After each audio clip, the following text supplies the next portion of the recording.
সাভার পৌরসভার ১ নং ওয়ার্ডের নবীন মার্কেট এলাকায় শুক্রবার বিকেল ৩টায় অনুষ্ঠিত হয়েছে পরিচ্ছন্নতা কর্মী জনকল্যাণ সংস্থার বার্ষিক অনুষ্ঠান। অনুষ্ঠানে প্রধান অতিথি হিসেবে উপস্থিত ছিলেন সাভার পৌরসভা ১ নং ওয়ার্ড কাউন্সিলর পদপ্রার্থী মোহাম্মদ মনিবুর রহমান চম্পক। বিশেষ অতিথি ছিলেন ম্যান ফর ম্যানফোর্স এর প্রতিষ্ঠাতা ও নির্বাহী পরিচালক মোহাম্মদ রাজিবুল ইসলাম রাজীব।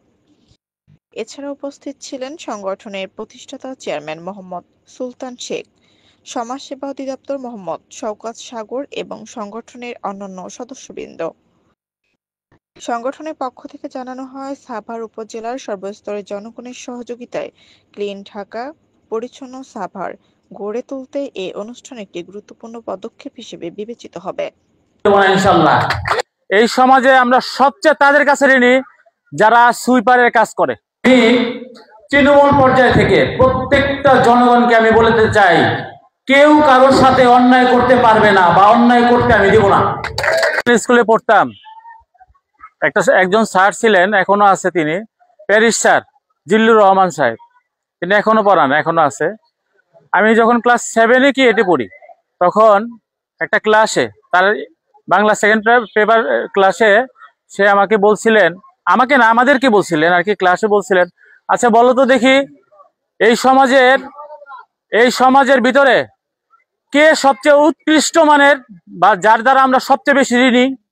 আমরা এক একজন বলছি, কেউ ডাক্তার বলছে, কেউ ইঞ্জিনিয়ার বলছে, কেউই বলছে, এক একজন এক এক রকম বলছি, কেউ কিন্তু উত্তর সঠিক নাই। স্যার শেষে কি বলছে জানেন?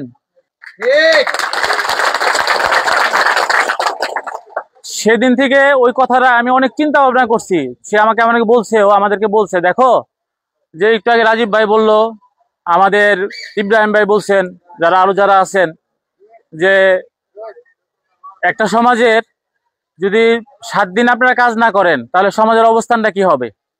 এই জন্য আমার স্যার তিনি বলছিলেন যে সমাজে আমরা যদি ওই পরিমাপ করি তাহলে উৎকৃষ্ট বলবো আমি তাদেরকেই, যাদের দ্বারা আমার এই সমাজ ঠিক থাকে।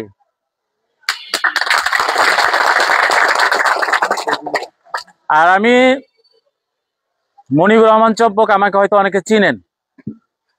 আমি কিছুদিন আগেও একটু শুনছি আমি যে আপনাদের কাছ থেকে চাঁদা তুলে মানুষ, এটা কি ঠিক? আমার কাছে খবর আসছে, তো আমি কিন্তু 1 নং ওয়ার্ডকে চাঁদা মুক্ত ঘোষণা করছি, আপনারা তো জানেন। আজ থেকে আপনাদের সামনে আমি বলে যাই, যদি কেউ চাঁদা তুলতে আসে তাহলে শুধু আমাকে নামটা বলবেন যে সে চাঁদাবাজটা কে, নামটা আমাকে জানাবেন, সে যে পর্যায়ে থাকুক আমি তার কালো হাত ভেঙে দেবো ইনশাআল্লাহ।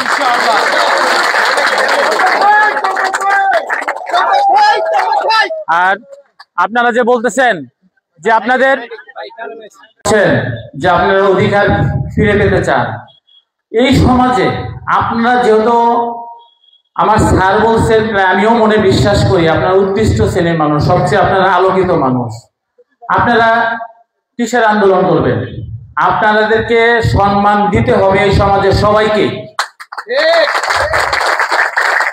আর আল্লাহ যদি আমাকে কবুল করেন, আমি তো জানেন আমি জিয়া আদর্শের সৈনিক, খোরশেদ ভাইয়ের সৈনিক।